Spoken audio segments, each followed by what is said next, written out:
Another night, man. Another night.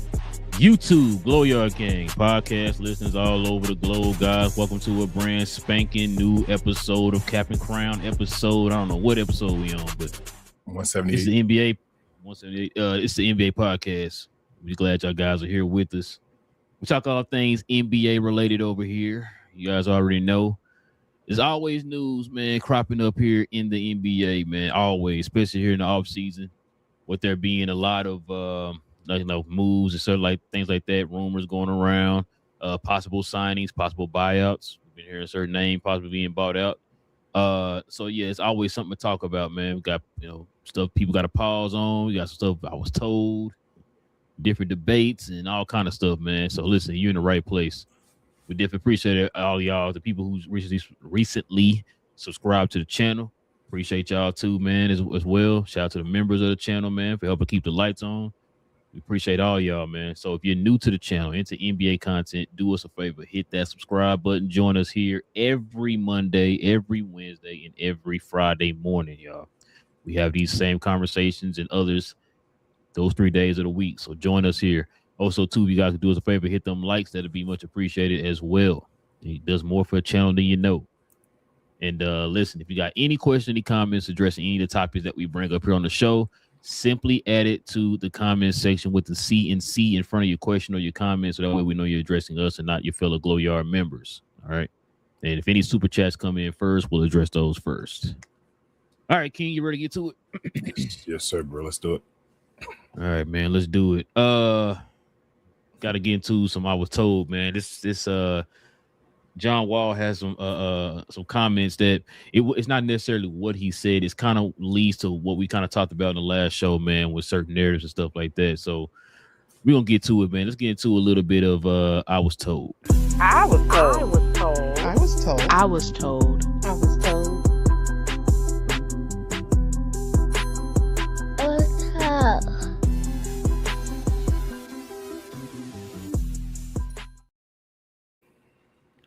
So John Wall says him and Bradley Beal didn't have a great relationship. So this is what he said right here, King. Let's see what he said. Same situation with me and Brad. Like everybody, me and Brad, we didn't have the best relationship off the court. We didn't hang out a lot. You know what I mean? But when we stepped between those four lines, we knew we competing. We want to win. But then you get to the point of, if you listen to the outside noise, everybody like, oh, they need to break that up. They don't like each other. I don't have to be best friends with you off the court. As long as I compete and do what I need to do between these four lines and feed my family and make sure this team got a chance to win every night, we're fine. Shout out to Fanatics for sponsoring that. Yeah. But yeah, man. So I think this goes on along the lines of what kind of people were saying about, the whole Jason Tatum and Jaylen Brown situation. I think we talked about it before, where we had superstars back in the day, pairings that were affected by certain narratives and stuff like that people were kind of causing certain wedges between certain players and stuff like that, man. So he kind of gave his thoughts on it, where it's like, you don't necessarily be best friends and have sleepovers together, nothing, but as long as you work together on the court, everything should be fine, right? We've seen countless examples of that. But let me get your thoughts on this, man. What's your thoughts on what he said there? Bro, John Wall is 100% correct.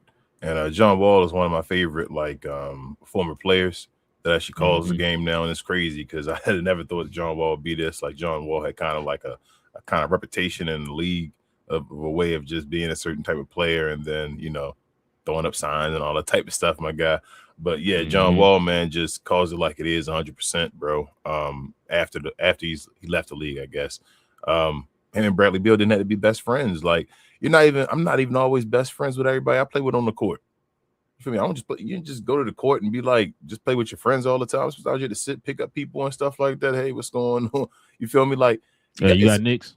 Yeah, you got Knicks. Exactly. Like you had to work your way into can they trust you, pass you the ball and all that stuff, especially if it wasn't your team and all that. So it's the same thing with the sport. They're not friends. They don't always have to be friends. It's a job at the end of the day. Everybody, it's your job that you go to, no matter where you work, from McDonald's to a top 50 Forbes management or something like that. You don't have to be best friends with everybody. You go in there and punch in and do your hours. Do it to the best of your ability. If it involves cooperation, you go and cooperate to the best of your ability with your associates. And when you leave and punch out, you go handle your business as far as personal and all. Like, it is what it is.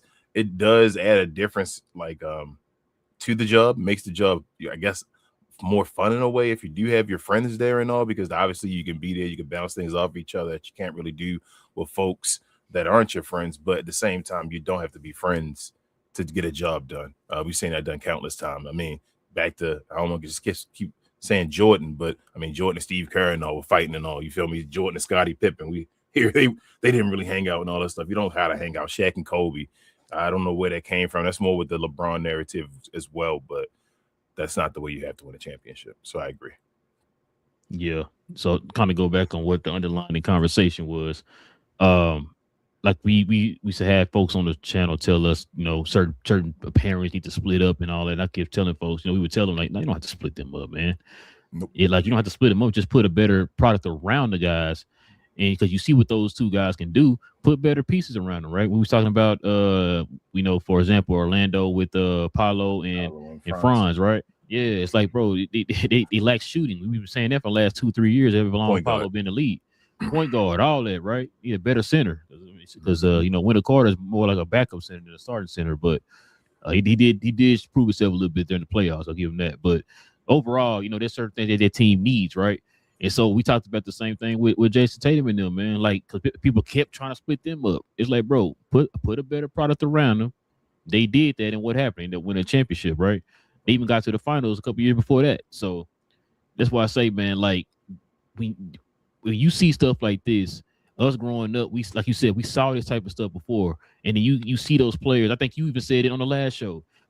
He's gonna, like, a guy like Jason Tatum is gonna sit back and regret what he's doing here in the future, right?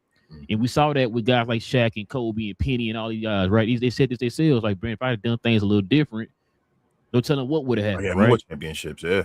I had more championships. If I looked at things a little bit more maturely, we would have more championships or whatever the case is, bro. We've seen it so many times, which is why it's like people, like, you have all these players. Now the players for sure nowadays know how much narratives are forcing certain outcomes and stuff like that for their careers or whatever, right? So if you're hearing these kind of narratives being thrown out there, you should be able to combat that and say, man, listen, I'm not going to listen to that. We got a good thing going right now. I'm going to stick to what's working for us right now. You know what I'm saying? Now understand at the end of the day, you're going to still get your credit, right? Don't let them folks sit there and tell you, like, man, hey, this guy going to get that one inkling of credit more than you. So because of that, what you done don't matter. Like, no, at the end of the day, they're going to say such and such, champion, all-star, whatever the case is, right? They can't erase that from your resume. But a lot of people don't understand that, man. And so, like I said, there's a lot of selfishness in there. We talked about it before, where you have to kind of everybody in the league, bro, has gotten there in some type of way, right? As far as, like, you the best player in your college, your high school, your town, your state, or whatever the case is, right? And a lot of people just can't put that type of stuff aside. This whole time I've been playing basketball, folks been telling me I'm the greatest, I'm the best, I'm this and that and this. But those same other guys on your team, folks will tell them that same thing. And so a lot of people don't understand that, man. It's a lot of things that you have to do. You have to put a part of your ego to the side for the greater good of the team. You know what I'm saying? And so I always use one of the examples, man. I remember when PJ Tucker coming out of college, bro, Texas was one of the best players in the nation out of Texas. And he had to say it himself. He said, man, when he got to the league, he figured, I'm going to still do the same things I was doing at Texas. And if for people now who know who PJ Tucker is, wouldn't even recognize PJ Tucker back in the day. Would not I know who PJ Tucker was when he was in college. One of my favorite teams was Texas, right? And so when I seen him go to the league and I seen how he changed his game up, I'm like, why he doing that for? But then understanding, yeah, exactly, right? Longevity to win, all that type of stuff, right? You gotta put that ego to the side. You gotta fit a certain role in the league, man. But not necessarily for everybody, but just the point is just putting certain egos to the side. But a lot of folks don't understand that, man. And I'm saying because too, it's like a lot of money and stuff like that at stake or whatever. You know what I'm saying? Because like I said, we saw how the ownership in Boston picked one guy over the other. I understand that type of stuff, man. But for the greater good of the team, man, a lot of them guys got to put their egos to the side, man. And if you don't believe what I'm saying, go back and watch the sit down with the Shaq and Kobe, right? Or Shaq and Penny, or whatever the case is, right? Like those guys will tell you straight up, like, man, look, if I'd have done things differently, if I'd have put my ego to the side, no telling what we could have accomplished. So, what do you feel like is the hardest thing to do in basketball? What you mean? Just in general, what do you feel like is the hardest thing to do in this game? If you were a player, what's the hardest thing to do or achieve? Just winning, pretty much. Just winning a championship. That's what I said. Winning a championship is the hardest thing to do in basketball. If that's the case, bro, if you're a player, if that's the hardest thing to do, and you got it easy to start off with, like, I wish more younger folks, like we say all the time, they never had a job before. Most of these folks are players and all, so they don't understand that. So and it's now like, they come into the league as millionaires. Yeah, it's like already millionaires. Like, bro, like if you just go and you win right now, that other stuff is easier. Like as far as going and get numbers and all, once you're done, if you can start your career off as a 3-time champ and then just have like seasons to just put up numbers and all, you know how much easier your career would be. Then if you got to start off as, by yourself, not winning championships and do this, like, you got to think, man. A lot of folks always think, I know what to write now and trying to do this. And everybody always thinks they have 20 years to win a championship. You feel me? Like, they go, 20 years, I'm going to be able to compete for all 20 years and all that stuff. And that ain't how that works, bro. Like, you'll stay in the first round all 20 years. Shout out to T-Mac. You feel me? Like, and it's a difficult game. I think it's not just for basketball. I think that's just in life in general. Just in general, yeah. When we were young, bro, we thought we was invincible, bro. Yeah. Like I told my wife, I said, man, when I was young, I used to be able to jump off of high, areas or whatever, land with no issues. Man, I gotta make sure I climb down stuff now and make sure my feet touching the ground before my calf and my Achilles, bro. Bro, you wake up, your hip hurt. You know what I'm saying? Like that's just how it is, bro. So. Yeah, you know how it is, bro. When you're young, you think you're invincible, bro. That's just how it is, man. Yeah. And like I said, bro, I hope things work out for these players, man. I really do, because you hate to see them go on one of them sit downs with each other, saying, "Man, we just did things differently." When you could do it right now, just from learning from other players who've been through the same thing. You know what I'm saying? So stuff don't change. You're special players, bro. It's maturation for a reason. There are special players that can be mature at the beginning of their career, that's ahead of their time. And then, but most players, though, I mean, it is what it is. You go in there to make your name first, then you make your legacy second. A lot of people think. Really, it should be the opposite way around. If you're smart about it, shout out to guys like Tim Duncan and all. Go make your legacy first. You feel me? Then your name will be etched in stone forever. So that's how I feel like. For guys like Tim Duncan, it's rare to have a guy like a Tim Duncan or like a Dirk and all them type of guys, right? Or like egoless, you know what I'm saying? Like and selfless as well. Yeah, selfish. Yeah, exactly. So, I mean, like you said, there are players that will do it. I just wish it was more. If everybody can just get an understanding, man, it would be better for the game as a whole. The game is better when you got talent like that. Coming to the top or whatever, right? When it comes to winning championships and being that great team or whatever. So, hey, and plus that's how, like you said, that's how legacies are born. You know what I mean? You could be you could be in an echelon of those great teams or those great duos of all time that people don't talk about in the history books and stuff. So, but yeah, man, I heard that from John Wall. Man, it's funny you said that about John Wall too. I think we talked about it. I 100% agree with you, bro. I never thought John Wall had this kind of mind. Yeah, I mean, obviously, he had that type of mind because he was #1 pick, nice, but not this type of mind as far as explanation. Like, and it was crazy because, like you said, we kind of had this idea of John Wall or whatever, this perception of John Wall, and it's like he's showing me, man, that whatever he's went through in the league, he's built maturity off of that. Yeah, and all he's trying to do is really educate people and teach the young people or whatever, right? I don't know if you saw that video he had. when he sat down with like the 3 young guys and Trae Young from Washington, and just kind of like giving them information, all that type of stuff. And I was just like, man, I never would have thought John Wall be that guy, right? Yeah, I think you understand what he got to get back to the game, bro. John Wall, another what if story in a way. John Wall should be a Hall of Famer. Based off his career and all what you saw him go through, you'd be like, damn, John Wall, when he was in his prime, you thought John Wall was going to be a Hall of Famer. And you know, the Achilles injury and all injuries, stuff at home and all. Geez, bro. Like, he probably thinks it probably bothers him in a way, and he had to come to peace with it. And like, it's maturation, bro. It's just, you hope a lot of people are just able to get there before they do at times, and it's not too late. But it's just maturation, man. Like, you got to mature. And a lot of these brothers don't have, got agents and all this. Worry about money too. You go make money. I make money. You feel me? Ain't about you should stay here and all that stuff. That's the best situation for you and all. Just because. Yeah, like they like, nah, you want to make more money so I can go make that cut off top or whatever like that. So I need more people in their ears, bro, to say, like, I always say, I think Mike the best player of all time, but I think Shaq and Kobe the best duo of all time. If Shaq and Kobe would have stayed together, bro, if they could have just made it, they had enough of an age, you feel me, like gap where it was like, bro, you gonna have your time. Yeah, I 100% agree, bro. I 100% agree. Jeez. What could have been, man? They just put egos to the side, and like I said, both of them have talked about it on separate occasions or whatever. You know what I'm saying? How they kind of messed that up or whatever. So don't be like that. Don't be a man. I should have. You know what I mean? And try to get it right now, man. And that's why I feel like Tatum going to be. Yeah, and that's why I brought this quote from John Wall, man. Because I was like, damn, that's we just talking about this. Yep. You know what I'm saying? So people, I know, like, people always think like, oh, you got to be the bestest of friends of all time, and like I said, sleeping over each other's houses, and your wives' best friends, kids go to school together. You got to do all that, man. You got to do all that. Use another example. Shout out to who was just on the show? Was it last on the show? Was it Sleep Sisters last?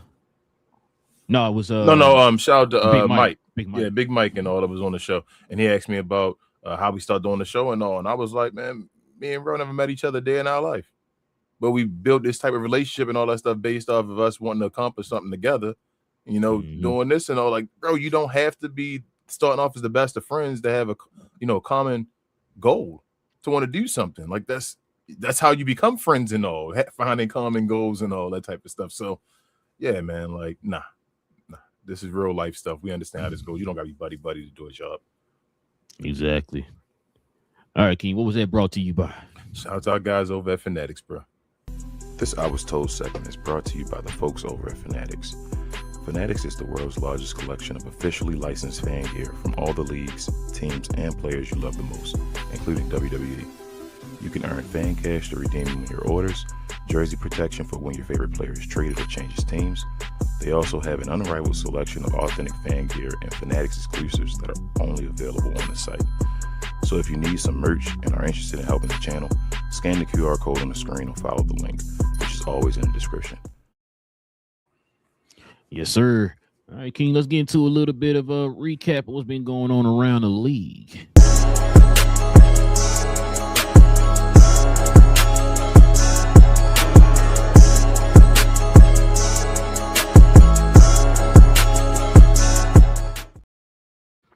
So check it out, King.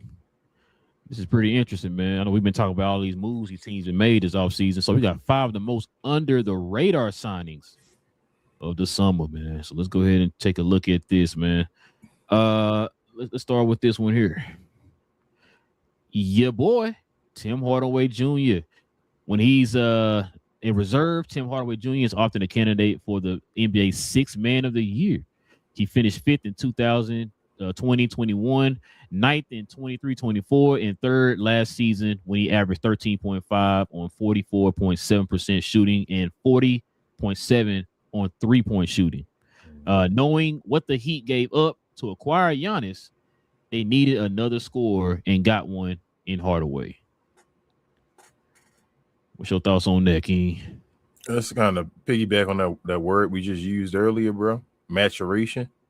We actually watched this guy mature, going around and saying last year, you know, with the Nuggets and all that was a big pickup before they even got him. Saying if he goes over there, leaving the Dallas Mavericks, knowing that, things didn't work out right, and playing his game to the best of his abilities, just playing in a role, not trying to show off and all that. He'll be able to do what he does. And last year, he shot like 45% you saw from the field, which is awesome. But Tim Hardaway Jr., what, 40% from three, only having to get you 14 a game damn near, like, that's Tim Hardaway Jr. type numbers. That's what Tim Hardaway Jr. can do for you. And if the Heat get that, getting that 40% shooting beside a Giannis and all that, I can see it scoring actually taking a tick up or whatever, going to tick up or whatever, getting like 15 or maybe above again if he can stay around that 40%, 45. Like, this is just maturation of his game, bro. He becoming a senior in the game. And this is the next step for Tim Hardaway before he, leaves out the league. He's trying to get that championship now. Shout out to him for getting his dad's number, and hopefully he can show off with his dad's number. So this is the thing with the whole Tim Hardaway Jr. thing.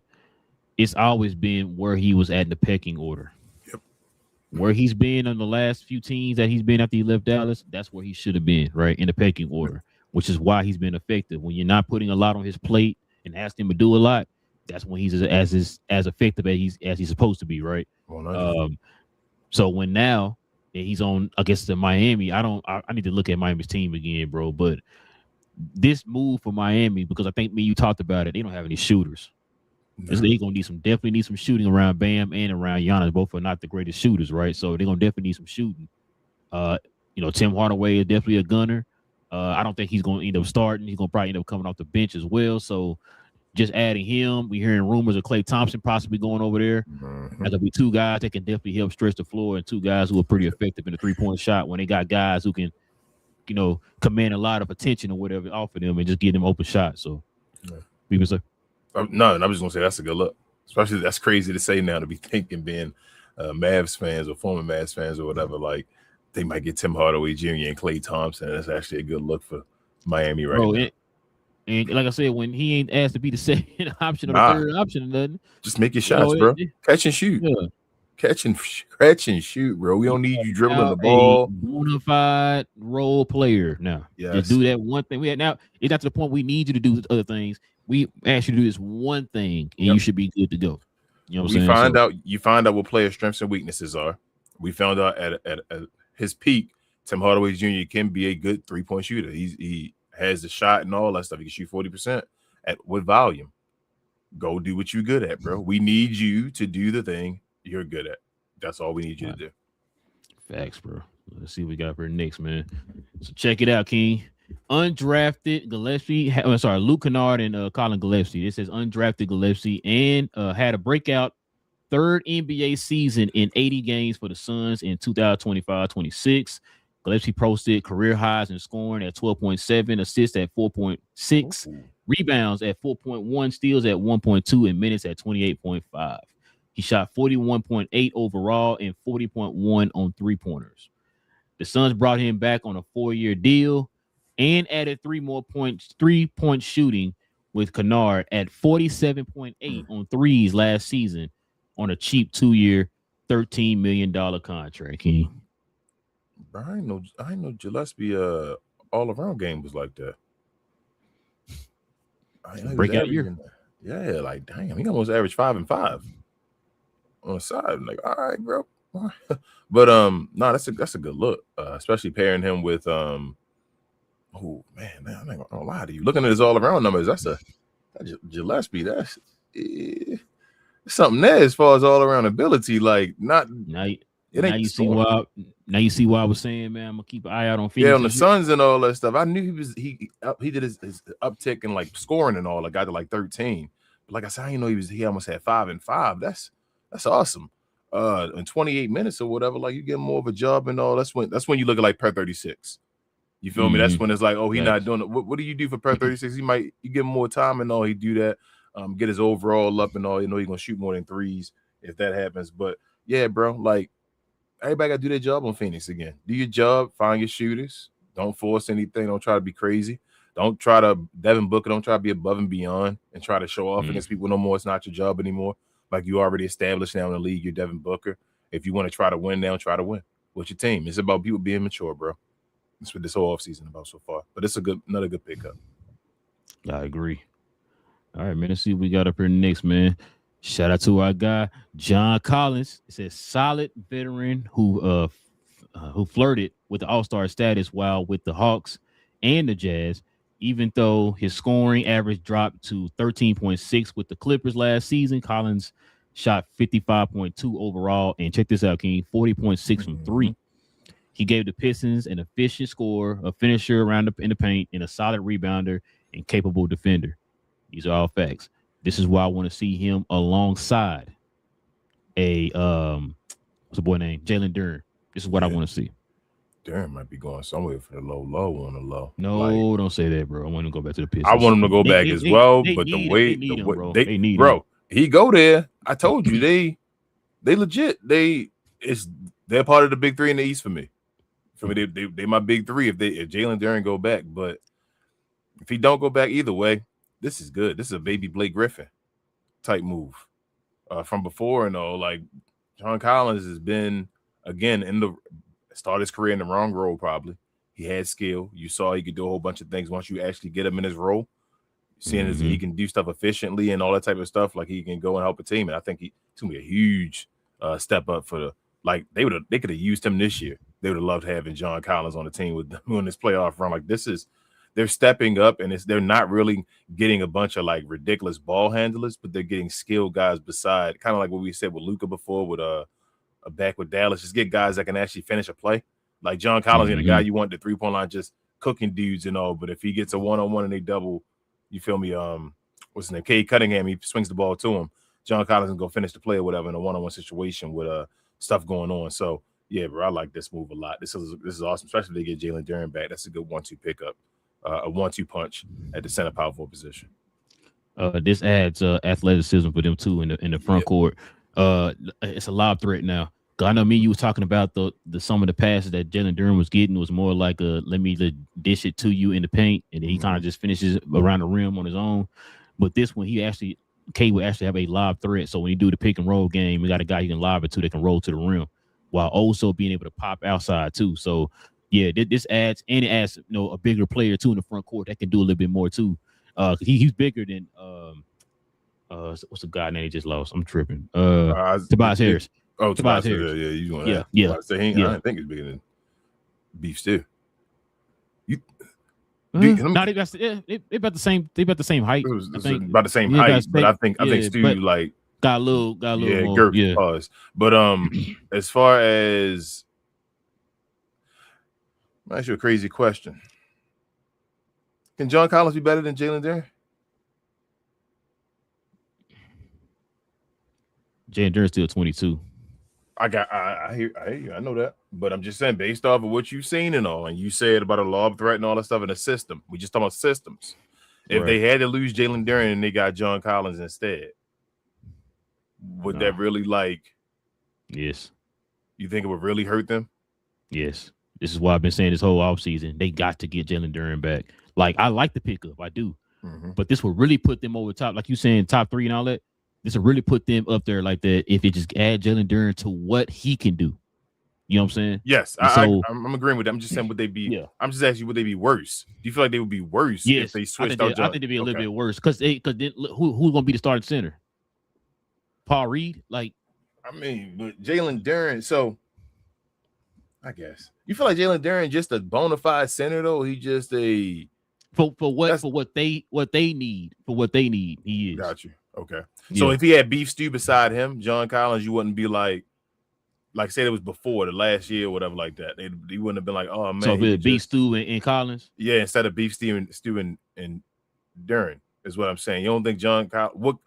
What do you feel like they would be missing if they had John Collins instead of Jalen Duren last year? Just creators, guys who can get their own buckets. So you feel like Jalen Duren a better creator than? Oh no! I thought you saying if they had Jalen. I'm saying if instead of Jalen Duren you switched out John Collins last year with the same team. Oh, I see what you're saying. What does Jalen Duren do that you like John Collins can't do? He's a better post defender than John Collins. He is.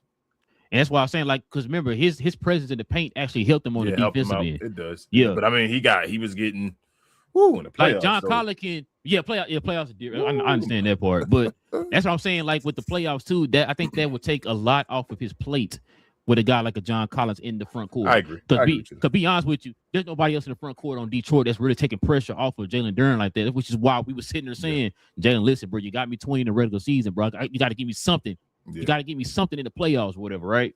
And so that's why I'm saying, like, with a guy like Collins who can score, you know what I'm saying, at that position, I think that'll take a little bit more pressure off of Duren to where he can do kind of a little bit more of the dirty work a little bit. You know what I'm saying? Even though he'll be making $850 million for 1 year. This basically was supposed to be an upgrade for Beef Stew. They weren't supposed to touch John Collins. It's supposed to be Beef Stew's upgrade where you get more offense and all that stuff, and then put that beside Jalen Duren and all that.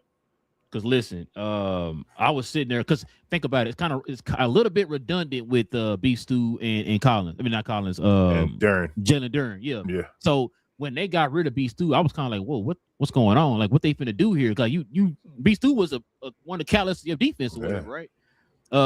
He was in a conversation too at one point before he got hurt.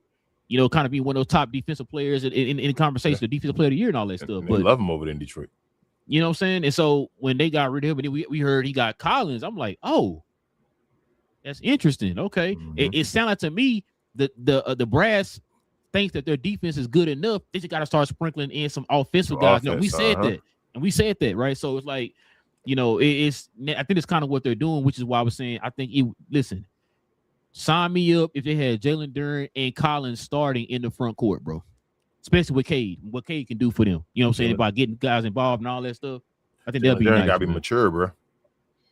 He gonna so this my only thing with this is a situation where he thought he had the cards, right? But he may not have the cards, and he may have to play on a contract that's not the best contract, right? He gonna have to show off and not pout. You feel me? It can't be one of those. So with Jalen Duren, bro, he hurt himself with how he played in the playoffs. Yeah.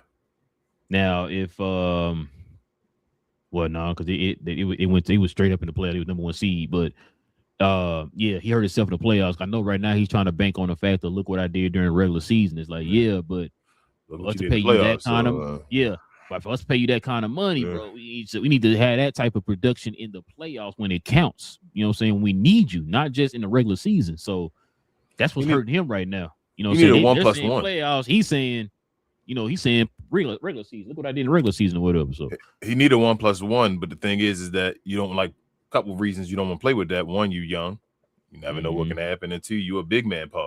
You never know what can happen. So you like, I want to get my years right away, but he really right now need a 1-1 for the low, so he can get out after this year. He need to prove it to me contract. That's what he need, where he can go get one more year and then be a unrestricted free agent, and then be able to go ahead and go out there and get a contract that he really want or whatever if he shows off. Like, but he got to be mature about it. He got to be mature. He got to go back to Detroit and try to help them win it. If he got Detroit win the championship, bro, you get a contract no matter what. If Detroit win the championship next year and you a starting center for the team, you got any money you want. Well, I was gonna say, I hope while we saying all this, you actually out here working on your game and not just sitting there waiting on them to, you know what I'm saying? Like we talked about, we had that conversation before. Like you got to be able to be relied on, which is why another reason why I think they went and got a John Collins to be able to score in the front court. Yeah. So, but we'll see. He got to take a big step. Jalen Duren got to take a big step. It's crazy to say. Like, dude just made the All-NBA team and all that, and you be like, damn, this dude here and all. He still got to take. He need one more. Like, it's something else he got to put in this game. He got to add this, and it's this season. It's a major offseason for him. Like, he got to go into the offseason hungry, mad, and show off something that he's been working on and say, this is my new something now that I do now, because he needs something. It gotta next year he has to show people he's improved. That's what I'm saying. Like next year, it gotta show he not just, I'm doing these same numbers, not just I'm catching the ball and doing layups with Cade. It has to be something where you look at him and say, Jalen Duren is doing this now. He's he's done something different, and I don't know if he's out working like that, ready to show that off. We'll see. Yeah, I hope so. I really do. I do too. So check this out, King. We got Kelly Oubre. Said the Pacers added experienced and versatile wing in Kelly Oubre alongside Halliburton, Pascal, and Zubac, which this is a great pickup for them. Solid depth. Oubre averaged 14.15 rebounds and 1.4 steals per game while shooting 46.7% overall, 36 on threes for Philly last season. He goes to the Pacers on a reported 2-year, $16.5 million contract, which is great contract value for what he can provide. That's facts. Yeah. Facts. this is a great pickup for them. This is another one of those around the margin type moves, King. I've been talking about this whole time. That's a great pickup, and for the value that he brings, bro, for how much he's getting paid. That's it right there. Yeah, I'm interested in seeing Indiana this year, especially with Tyrese coming back, missing the whole year. That should be fun. What you expect from Tyrese? I expect the top 6 seed. Like for him individually, what are you expecting? Like, are you like, hey, I'm gonna give him like 20 games, 18 and 10, 18 and 10, 18 and 10. Yeah, I'm running that 20 and 10 run. He's I mean, he can do what he do. I mean, he don't really need athleticism or nothing like that. Like he more on vision. But you know, he kind of crafty and all that stuff. Yeah, herky jerky. Crafty. But that's what I'm saying. You don't really need. He more of like just moving. You feel me? Like weird movements and all. He don't got to be extra fast and all that stuff. The basketball, I don't feel like. I think he fits more into that vein with like a CP3 and a Magic Johnson and all that stuff. Where he get you that 20 around that number and then get you 10 assists. Like he one of the best point guards. He one of the best passes in the NBA. It is what it is. Like I'm not gonna play around with him. We've seen it enough now. You feel me? Like the dude is what he is. But that's what I expect from him. I want to see what they do. Kelly Oubre pickup though. To me, Kelly Oubre is crazy. He like the Michael Jordan of what's his name? It's the left-handed guy. I can't think of his name right now. The guy with Michael Beasley. Jesus, the Michael Jordan of Michael Beasley's. That's what Kelly Oubre is, bro. Like this dude, I thought another guy, maturation over time, man. He was a guy where you thought he couldn't help you impact winning and all that type of stuff. And then over time, maturity, moving in teams and all that stuff. Understand, bro, I got to do what I can do to help the teams win. I'm talented, I'm skilled. Maybe I'm not the guy that's a superstar that can do everything for the team, but I'm skilled enough at everything that I can help out teams if I just fall back and be a guy that can assist instead of being the main guy and all that stuff. So Kelly Oubre's done his thing. It's a good pickup for Indiana. Gives him size and all that stuff as well, because Indiana likes being a long, rangy team as well. Especially, like I said, when Tyrese comes back, he's 6'6" point guard himself. So I'm interested in seeing what they're going to do, bro. That's a good pickup as well. All his moves good. Yeah. I'm ready to see all of it kind of come together too with the addition of Zubac that they got last year during the trade deadline. So yeah, that's gonna be pretty interesting, man. You think no Miles Turner gonna hurt him? You know, it didn't affect him last year because no. Well, because he got Zubac now. I mean, but Zubac don't do what Miles Turner do though. Well, no, he don't. But you know what he can do that Miles Turner don't do. Oh, I know. I'm just based off of the way Tyrese Halliburton plays. All I'm saying, like shooting, finding the big man, like kind of like a Luka and all that stuff. Where you like go stand out in the 3-point line. It helps me out at times. Like you can pop. Do you think not having that pop and big man? I think it's something that they're gonna adapt to because they adjust to. Yeah, because of the fact that they might do a little bit more picking and rolling or. Not necessarily picking and popping to the 3, but you could pick and pop it to that little pocket pass right there for the little push shot around the rim because he'll give you a whole lot more efficient buckets, I should say, inside than the Miles Turner. Inside the 3-point line, Zubac way better than Miles Turner. Yes, like I would love to have Zubac on my team. I'm not gonna lie to you. I think we talked about it before, so that was a good pickup for them. But yeah, with Kelly Oubre too, that's another wing that can help out on the perimeter. Can play a little bit can guard a little bit too in the paint. Like I said, versatile. You know what I'm saying? Can go and get his own buckets, can score, you know what I'm saying? Get you 14 to 15 points. Great pickup for Indiana, man. Great pickup. That might be a team I might probably keep my eye on, man. See how things go over there. All right, man. Last but not least, King, see what we got up here, man. Check this out. Anthony Simons and Dean Wade. Of course, the trade for Jaylen Brown was the splash move of the 76ers offseason. But signing Dean Wade and Anthony Simons in free agency adds depth to one of the league's best starting lineups. Simmons, a 2-time 20-point scorer and averaging 14.3 points and shot 44 overall, 38.5 on three-point shooting, and 89.6 on free throws last season. The 6'9" Wade can stretch the floor, rebound, move the basketball, and provide versatile defense. So yeah, that's yes, I 1,000,000% agree with that. Yep, there you go. Yes. Yep. That's Philly got a super team. Philly got a super team. No. It's a super team. It's not based off of LeBron James, and we passed that. It's not like the LeBron James super team. So even before they had him. Yeah, before they had Bron, if you to take Bron off this team and the rest of the guys, this is a super team. You feel what I'm saying? So Bron just playing with the best team of his career. just to sprinkle him on top to be like, damn, they one of the favorites to win the championship. But this, even their bench, bro, they talking about getting more players and all that stuff. They getting them players where you like, damn, they nice, and they taking less money to come play on the team and all that type of. Why is nobody talking about the KCP signing? That's another solid one, bro. So do you think they're gonna get Drew Holiday? I kind of do. That's the crazy part about it. I ain't gonna lie to you. I do too, bro. I'm not gonna lie to you. It might be. It's gonna be too much. But they got guys that can control egos on the team, though, like with Drew Holiday and LeBron and them type of guys. So it might. But it's a KCP. lot of guys on this team, though, bro. Those are like plug guys. Plug them in, man. They just, whatever you need me to do. Whatever you need me to do, bro. Listen. Let's just say they do get Drew Gooden, bro. I said Drew Gooden. Dang. Drew Holiday. They get Drew Holiday, KCP. You'll have Jaylen Brown, and it was somebody else they have, like a Dean Wade, and then of course Embiid. That's a nice little defensive lineup, bro. Bro, they not only like, you know how most super teams and all serious on the starting lineup, and you like, all right, they got the starting lineup. Where the rest of your team? They might be the deepest team in the league. They getting to that point. Like they getting to the point where you can make starting lineups.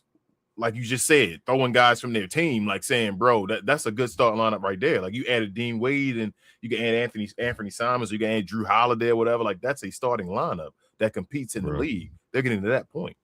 Think about this too. When LeBron signed there, that moved Dean Wade down to the bench. He was gonna start, right? Move him down to the bench. That makes your bench deep now. Now they're building depth on their bench right now as we speak. You know what I'm saying? And you talking about getting like a Drew Holiday and all that type. Man, listen, bro, their bench. And we talking about these guys like a Drew Holiday and a KCP. They can guard multiple positions on the perimeter, right? The point guard, the shooting guard, and the small forward in some cases, right? So it's just like, bro, like, you know what, King? It's funny you bringing this up. I cannot wait for the season to start, bro. I'm just curious to see how these teams going to be put together, man. I'm at a point now. They're getting to the point. I'm telling you, Philadelphia might be my favorite. I'm complete. Just I know that we still giving benefits of the doubt. That's how it usually works with the, when you're covering basketball and all that stuff. But Philadelphia might go win this chip. Like they getting to that point with this team. I'm like, bro, they found a way to get a team together where they got to get their egos together and go win this damn chip. Like they got enough talent, enough guys to win the thing. They got to get the egos in check. Yeah, because this team too good. Like it's becoming a super team. It's becoming, if they get the missing pieces, your bench, like you said, Paul Reed, Dean Wade. No, Paul Reed. I'm sorry, Detroit. That's where he going now. Bonner. Yep. What's his name? Dean Wade. It's not bad. Let me finish the rest. Dean Wade, KCP, Anthony Simons, and then Drew Holiday. If they end up getting him. If they end up getting him, bro. What's the center name from New York they just picked up? I'm blanking. The backup dude, not what's the name? It wasn't. Why am I blanking? Mitchell Robinson. What's your boy name? You always usually saying his name and all that stuff. Give me a second. I'll tell you. I pulled the depth shot right now. Yeah. Because I was listening to shout out to Eat Sleep 6. I was listening to them the other day, and they was talking about their expectation going into the season and all that stuff, and they were saying they kind of want him to start over Bonner or whatever. Which, listen, they know a little bit more about Bonner than I do. But I just at the games that I was watching that he played, he played pretty solid. Like he just, hey, we asked you to do this one thing. We not asked you to be Embiid and nothing like that. And with him being in there, they kind of helped those guys like a VJ kind of step up to another level as far as pecking order and all that stuff. Maxey being the number one option, all that stuff.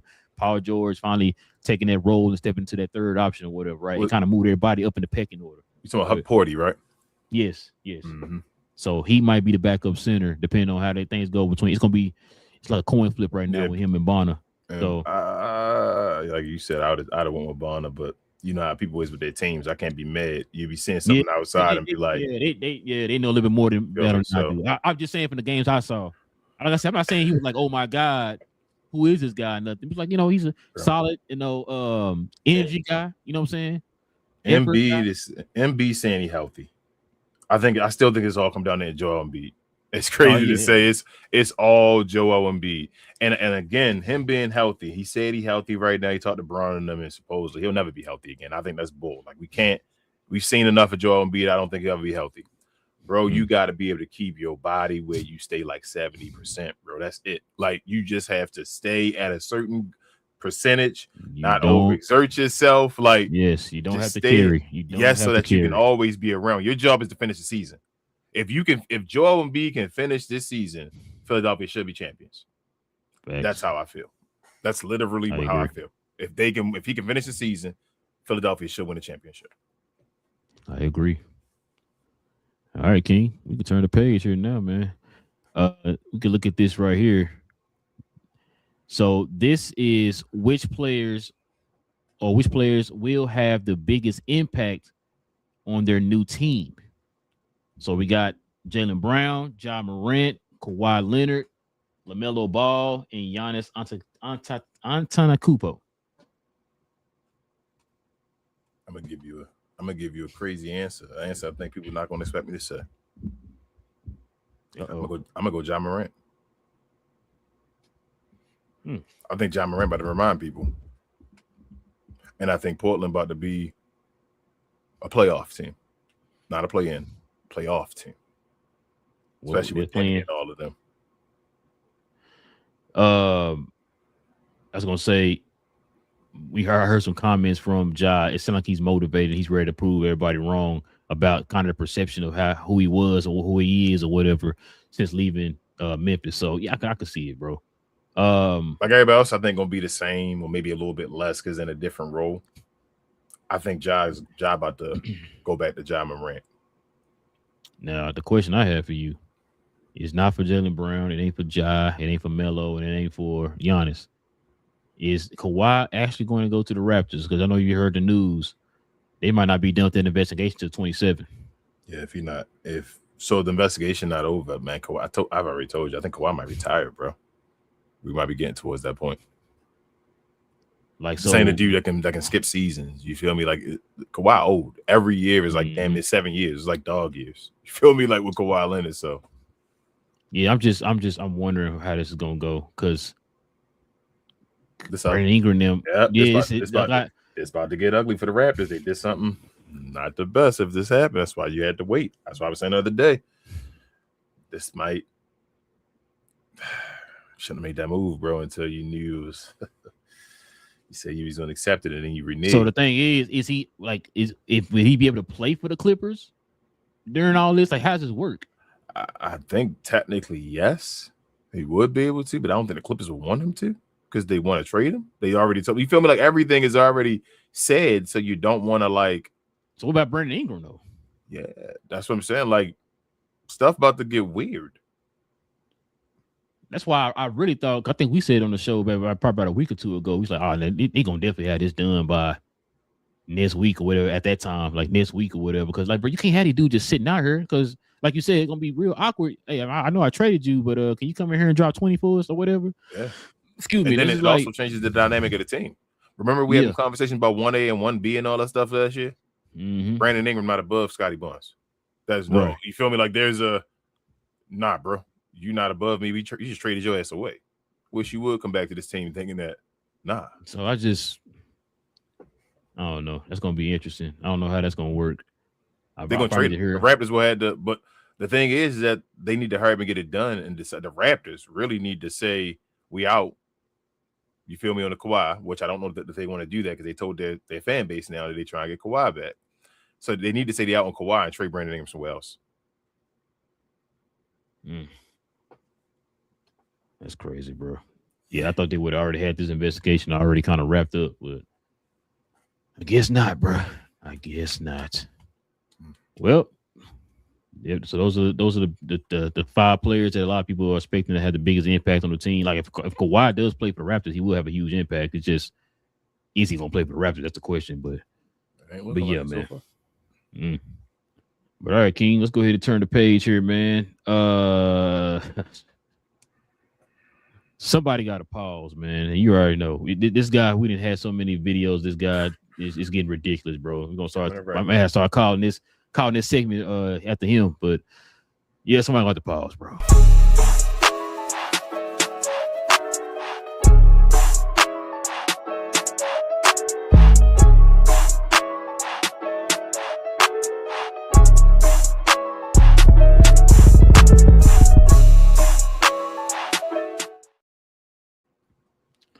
Well, King, let's see what your boy Draymond had to say. Edgecombe, you now got to guard the number one best guard. Like every night, that's your responsibility.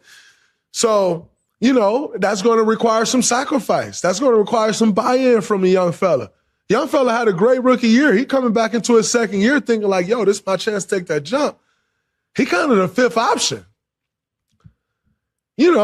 I think when you look at the biggest losers in this situation, it's arguably VJ Edgecombe. If I'm VJ Edgecombe's agent, I'm not sure I'm happy with the summer that the 76ers have had. If I'm just VJ Edgecombe's agent, because this could affect a lot for VJ Edgecombe. Like, you go from being sometimes the second option when Embiid was out to sometimes being the fifth option. It's a big, big, big difference. I don't know if y'all understand like how big of a difference that is. So I think the person who's going to have to figure the most out is VJ Edgecombe. He's still aspiring. He still want to be great. He still want to be an all-star. This ain't really set up for him to do that. So he's going to have some figuring out to do. And I think this team is going to have some figuring out to do. It's not just like, all right, everything's good as go. No, you got to make some stuff work. You got to move some stuff around. You're going to have to figure some stuff out. You're going to have to put a good system into place. So, love the moves. Love the roster. Sometimes so much talent and so many pieces can be a problem. Have to figure it all out. But needless to say, I don't think it's that much talent, but they do have some figuring out to do. I think they definitely got some figuring out to do. We'll see. Right. That's my first time listening. So I seen like the quotes, but I didn't hear it. Yeah. What's your thoughts, man? Draymond tripping. This is the same guy that was cheerleading and lobbying for LeBron to come over there. Your boy Bron, he was going to take the pay cut and all that stuff. Your boy Bron didn't come over there to Golden State. They didn't do anything for the team. And you now sound like the bitter person that's jealous and all. Like, bro, you are LeBron James' number one cheerleader. Nothing he does is wrong. Like, you damn near cheerlead more for him than you do for your own team. You feel me? Like, and so now he over there is too much talent. VJ may be mad and all of that. Nah, I think they'll be fine. A lot of guys on that team don't have anything to prove on the individual side anymore. That's what Draymond Green not saying either. So guys like LeBron, there's really no reason for LeBron to show off this year. I think LeBron need to go on his farewell tour and help the 76ers win a championship. That's literally his job, to go to another place where another team is saying, we appreciate you, Bron, and what you did. I don't think Bron's going to try to outdo VJ. I think it's going to help VJ. Them guys aren't going to be there for a long time, especially LeBron. He's not going to be on his team for a long time. You still got Embiid that's on towards the later part of his career. Like, VJ's going to learn something. I can't believe Draymond saying this, knowing Draymond and what he allegedly sacrificed, for his career, changing his game up and all that stuff, to try to start some animosity and that type of things with VJ, instead of like saying maybe he should just understand and learn and that type of stuff. This is an ugly look from Draymond, bro. Like, yeah, I don't know, bro. Sometimes the stuff they say get on my nerves, and it's like, bro, this ain't you. Is why. Go ahead. I was gonna say this is why you hear people say, y'all, these players don't need no damn podcast, bro. You should be saying some stuff. Listen, the thing is, like, I wish you put this same effort into your own team. Why don't you have these same concerns? Go to your front office and have these same concerns with them. Get a better team around Steph and all that type of stuff, right? You're more concerned with other players' team. Why are you worried about the Philadelphia 76ers? You're not on that team. You got to play against this team. Like that. Why?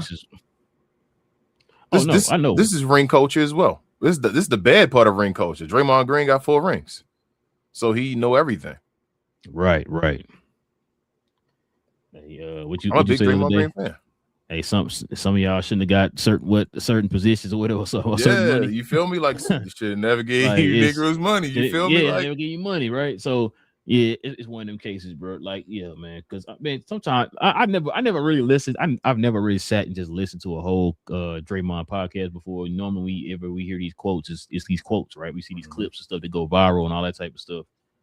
It's just like, bro, just from the clips, right? Like, bro, you might just need to focus on something else, man. That's not a good look. Like you said, you sound like a bitter ex-girlfriend or something like that. Somebody who got rejected or whatever. And then, well, he ain't all that anyway.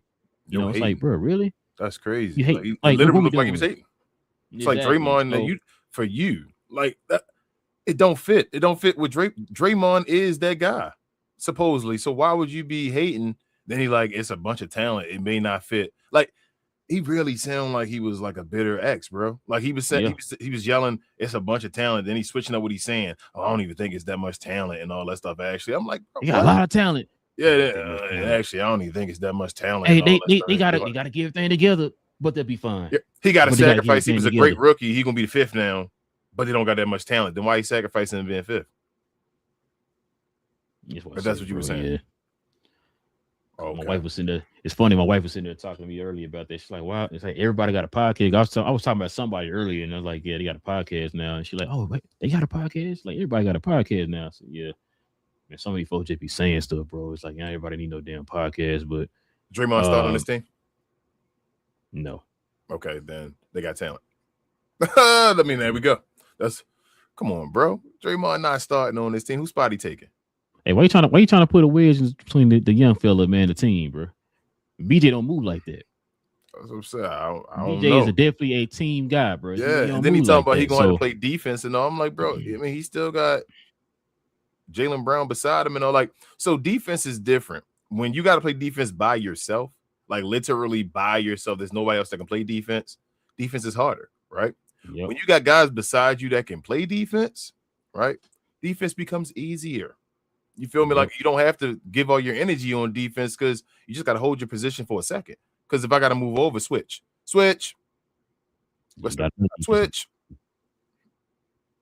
Whatever, bro. But you let the players that play the game. Draymond Green got 4 rings, so now he could talk about Scottie. I mean, he could talk about Scottie Pippen, Charles Barkley. He could talk about Jalen Brunson. Remember, he had to apologize for that, touching Jalen Brunson. And he like Jalen Brunson, like, what are you doing, bro? All that stuff. But just get my podcast, bro. That's what they say. But yeah, your boy gonna have to pause, King. He gonna definitely have to pause, man. All right, we can turn the page now, King. Let's go ahead and get to the question, the comments, man. But before we do, let's show some love to the merch.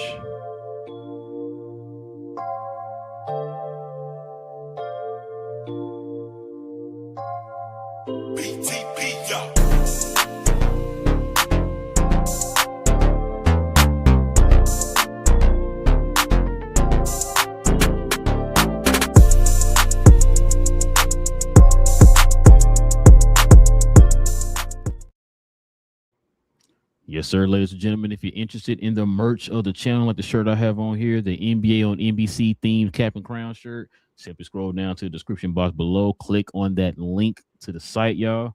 We have all of our merch there on the site. Members, you already know, you get that permanent discount. No matter how many times you go on the site, you can use it as many times as you want. That's a permanent discount. Just our way of showing thanks to y'all for showing love to the channel in that special way. All right. So with all that being said, go ahead, scroll on down to the description box and check out the merch. All right, King, let's go ahead and get to the question, the comments, man.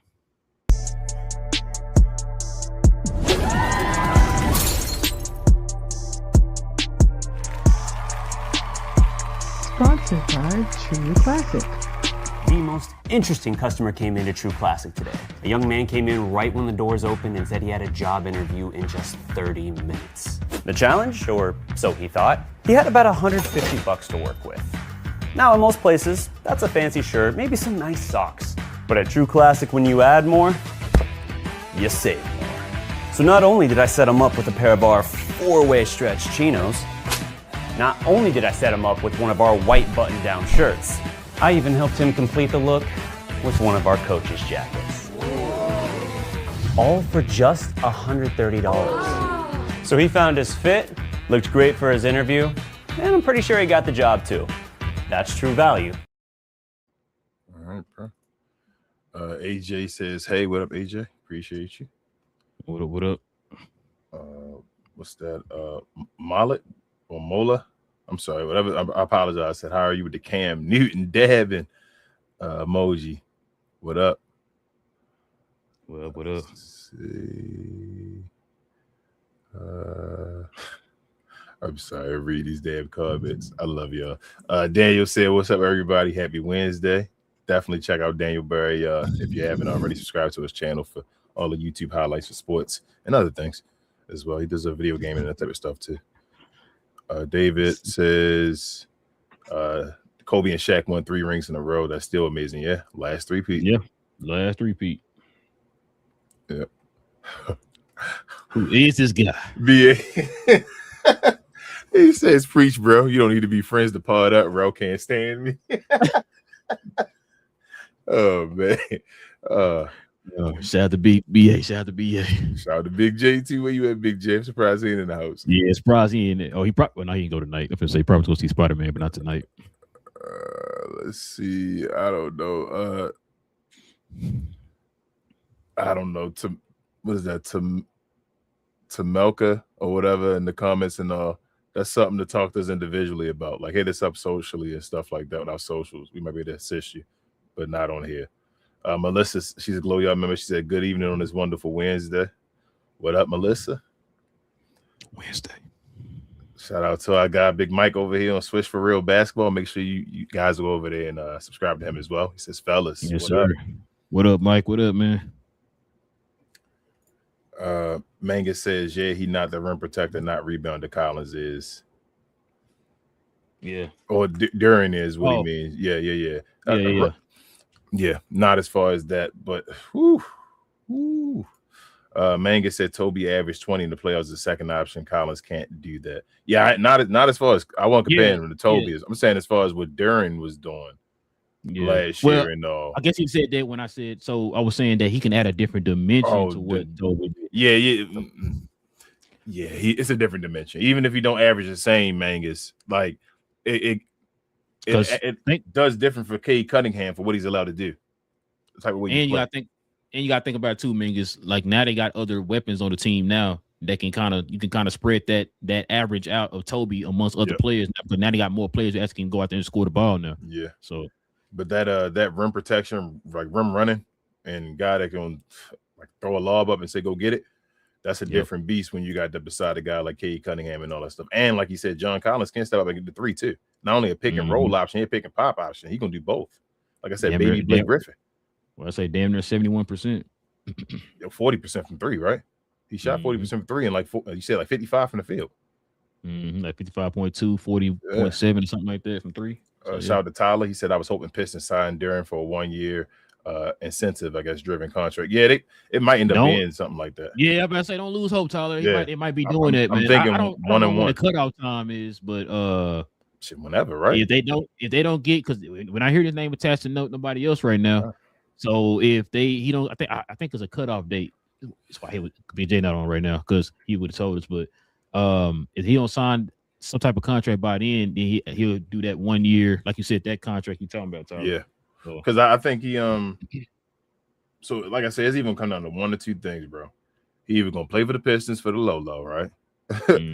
Or he gonna just say F the Pistons and go play somewhere else for the low.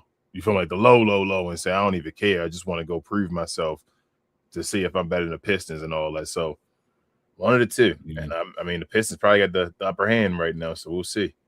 Yeah, that's why he's not sweating. Yeah, not at all. Tyler said it's a death sentence if you give Duran the max contract facts. But you also don't want to give him a contract with years, though, and him not being motivated, though. You don't want to do that's why this is so difficult, bro. It's like, yeah, he want that 5 year, he want that 5th year. That's what's really holding all the teams up, that 5th year. Like he's stuck on that 5th year, bro. So he said the spacing is effed up with Duran and Thompson. Well, what's the name help with that? Collins. I'm gonna help you out with that one. Like I said, Collins shooting 40% from 3.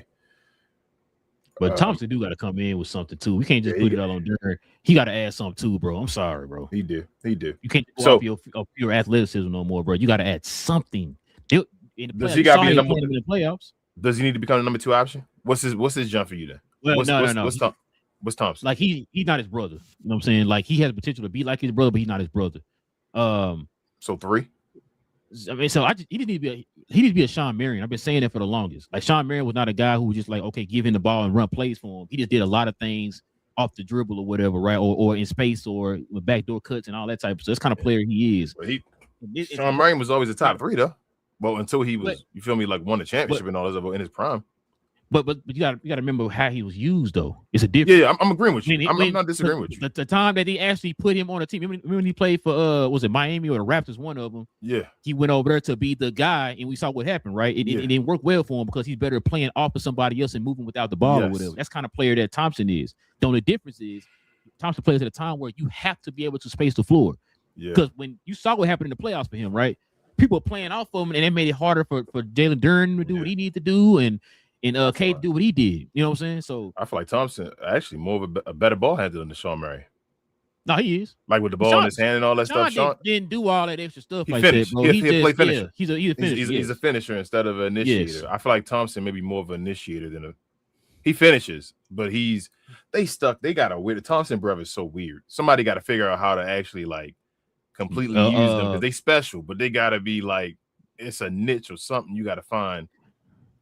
Bro, and a lot of that's got to be on them, King. They got to have to you got to understand. Especially like I said, you should have saw how they playing you in the playoffs. That right there should be a sign that say like, man, let me go in the. I got to work on something, just bro. Hit my jump shot. Yeah, you should be shooting. Matter of fact, why are you even? Who we just talked about the other day? Is exactly what we just talked about the other day. What was Bruce Bowen known for? Shooting the corner three. Can you do that? That's what I'm saying. Why can't you? You know what I'm saying? What is he not to be like? You don't need to better your game, right? Because you do need to better everything in your game. But hell, if you had the same game you had last year and you just increased it and put a jump shot included, you'd be a damn good player. You feel what I'm saying? Like, what are we doing the other stuff for? The jump shot is what you need to work on right now. Yeah. Tyler said you got the defensive instincts, all that stuff. So yeah. He said I would argue Pacers would be better than Pistons. Ooh. Okay. I mean, I'm not mad at you. I expect them to be a playoff team again and all that stuff, but that's what I was saying, Tyler. That might be one of them teams, bro. I might have to keep an eye on. I know we're gonna have to do our like towards the season. We're gonna do our list of teams that we kind of keep an eye on. Or so Halliburton does make everybody better and all, like you saying. But I just maybe without Jalen Duren. But what I can't if the Pistons are worse than the Pacers, Pistons. That's gonna be a bad year. Somebody gonna have to. Now we say worse. We're not talking about them being like a 7 and 8 seed, maybe like a 4 and a 5 or something like that. I don't like I said, the Pistons to me should be a top 3 seed. And that's what I'm not giving them nothing less than that. So I'm saying like the Pistons are like a 6 seed or something like that, and the Pacers end up the 4th seed.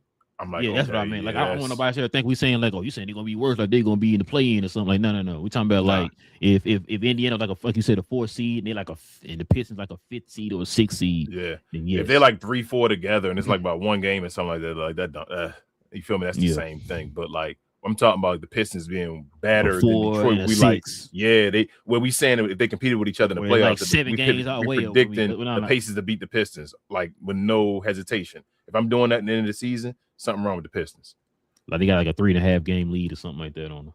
Yeah. Tyler says very streaky shooter, but solid athlete. Who's that? Probably talking about Collins.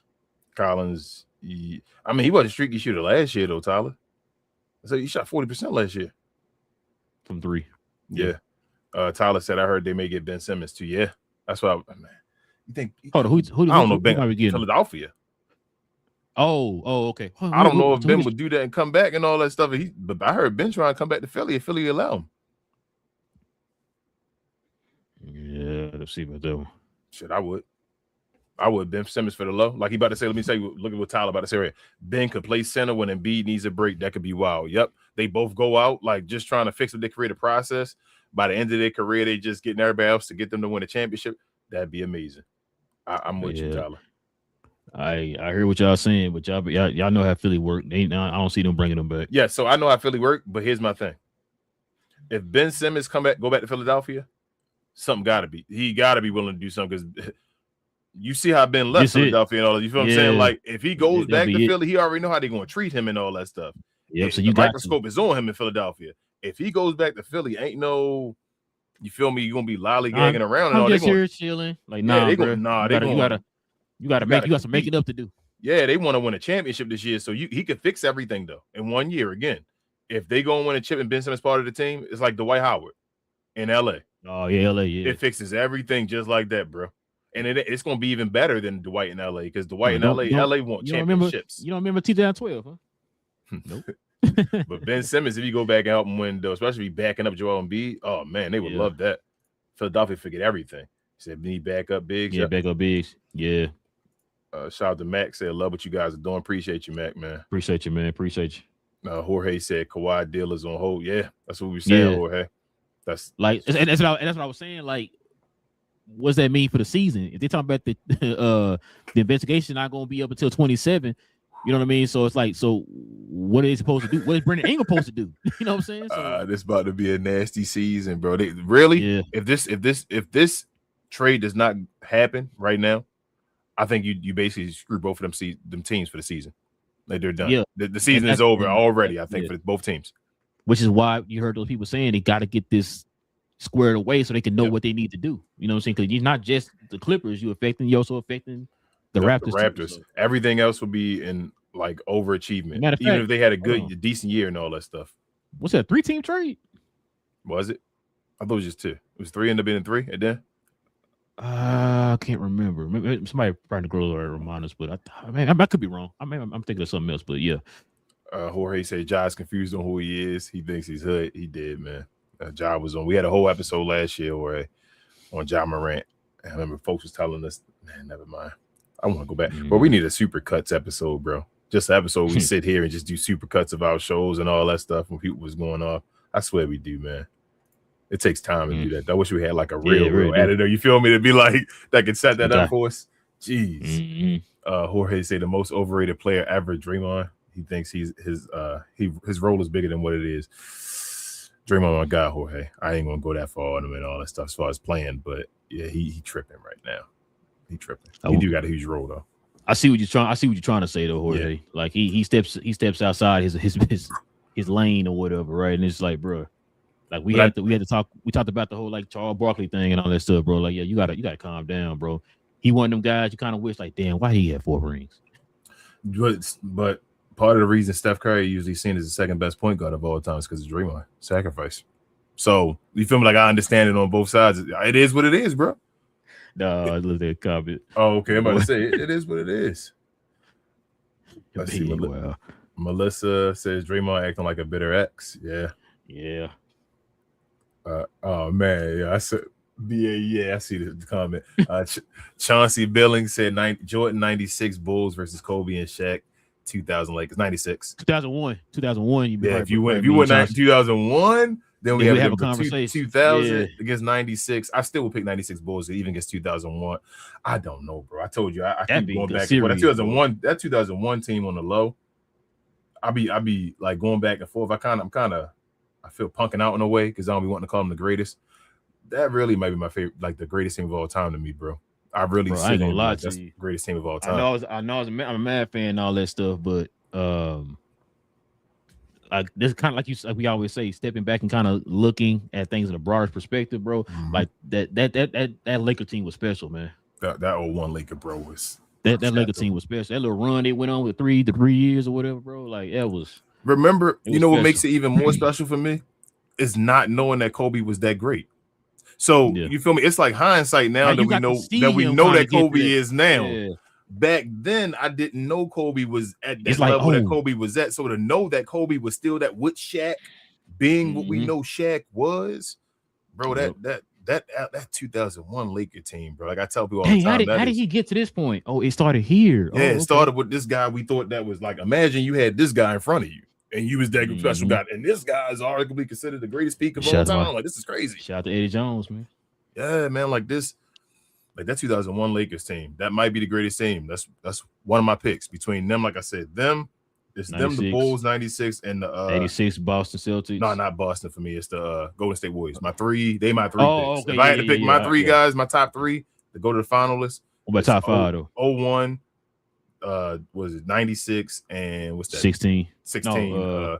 Sorry, 17. Whatever the two. Any of them, Kevin Durant Warriors, one of them 2 years. Whatever 17, one you want to choose. Probably the first year. 16 to 1, he won 73 and he lost. Yeah. So that's my 3 favorite teams of all time. Like I know people say the 86, Celtics and all that. That's fine. That's cute and all that. But I was born in 86, so I ain't see that. 83. What you call? But 76ers. 76ers. Yep. 454. Yep, but I wasn't alive for all that. You feel me? So I don't know that. So my top 3, like I said, 96, 01, and 2017 or whatever like that. Like I think they the 3 greatest teams I've ever seen. And the 2025 OKC Thunder. What about the 2024 Boston Celtics? Oh man, no. I just want to see your reaction. That's all. 2024 Boston Celtics. They not. Man, I'm trying to act all composed and stuff, man. I'm just saying the 2024 Boston Celtics not there. So yeah, BA had this question here. You were saying. He said, "Hold on, no, don't skip this one first before you get there." Oh. He said, "Heard Markelle Fultz going back to Philly too. F out of here." He said, 0-1 Lakers is the best team ever, the most dominant player ever with the best perimeter player. If fouls count, then it's over." Yeah, bro. That's how BA. You already know BA. That 0-1 Lakers team, man. Like, bro, they only won 55 games. And people, I think you had to live in the moment to understand that 55 didn't matter. Like, that's what it went through the playoffs. Only lost that Allen Iverson whole career. No disrespect, Allen Iverson. Like, I love AI. That's real dude. His AI, championship was that one his win. Championship is getting that one win versus that 0-1 Lakers team, bro. In overtime, man. Sean says, Will Chamberlain's the best center to play. I ain't mad at you. He one of the best. Ain't that argument. Okay. But yeah, man, listen. Oops, sorry. Oh, bad. We definitely appreciate everybody, man. Rocking with your boys for another episode. We will be back here on Friday. We got special guests in the building on Friday, man. Shout out to our guy Matei from Slovenia. I know he's gonna be here talking Luka and some Lakers and stuff like that, man. Kind of get his thoughts on some of the moves the Lakers made. We'll talk to him on Friday morning. Y'all can join us for that. Also, if you guys are new, shout out to the folks we just had here on in the new, some new names here in the comment section. Shout out to them. Bro, that's why literally AI getting you one is why dudes can't get swept. That's the quote right there. I'm dead serious though. That's the quote. That him winning that one game against the Lakers is the reason why people can't get swept, bro. Because they always like AI got you one. You feel what I'm saying? Damn, that's a good point. If you're a special player, you got to get one. Yep. Matter of fact, because I never thought about the AI part, but we said this already before that point that BA made. That's a good point. Because if he can do it, then you have no excuse. But the thing was, we always say great players can at least get you one. Get you one game in the playoffs, bro. We're talking about. Yeah. So that's a good point. From now on, we had that conversation with folks. We're gonna bring that up. Hey, if AI can get you one, yeah. Not to say AI bumming him. He's no far from a bum, but AI got you one against that team. With that team, yes. Get one. And they ain't no scrubs, as your boy would say. But yeah, listen. Like I said, we'll be back here on Friday, guys. Hit that subscribe button if you're new. Hit them likes as well. If y'all can do us a favor, man, if you got any questions or comments, man, any of the topics that we brought up, man, y'all can always hit us up in the comment section after the show as well, too.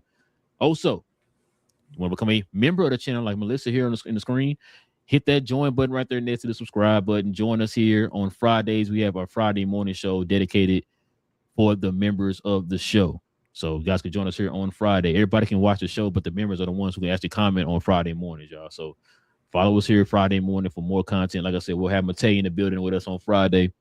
So yeah, shout out to BA in the comment section. Big J and Cuz on Cuz We Geek. We talk about all things in the geek culture involving movies and television.